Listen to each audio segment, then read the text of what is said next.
আমাকে প্রচুর মারছে। ঈদের আগে? কেন? বাড়িতে যাইতে দিব না তাই। আপনাকেও নিয়ে যাবে না? না, আমাকেও নেবে না, ও একা যাবে।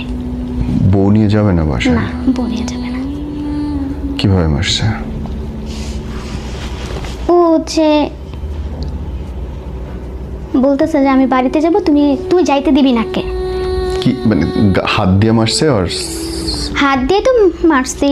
ও হচ্ছে ফার্স্টে থাপ্পড় দিচ্ছে আমাকে, তো আমি আবার বলছি তুই আমাকে থাপ্পড় মারলি কেন। এটার পর ও হচ্ছে প্রচুর মারলো, গলা চেপে ধরছিল।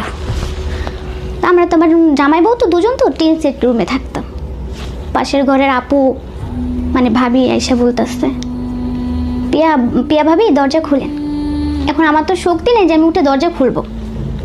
আমার নাক মুখ চেপে ধরছে, আমার নিঃশ্বাস বন্ধ হয়ে আসছে। তারপর হচ্ছে যে জায়গায় কেটে গেছে, মানে মারার পর যে কাটা কাটা দাগ, ওইখানে আপনার লবণ আর মরিচ মিক্স করে সারা শরীরে ডলছে।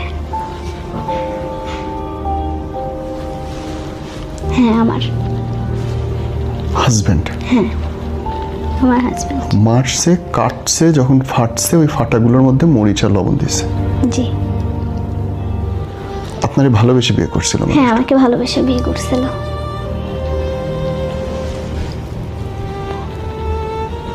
পরে রাতের 1টা বাজে সেই বাড়ির লোকজন আমার মা বাবাকে ডাকে, মানে বিচার বসায়, তো বিচার বসাইছে।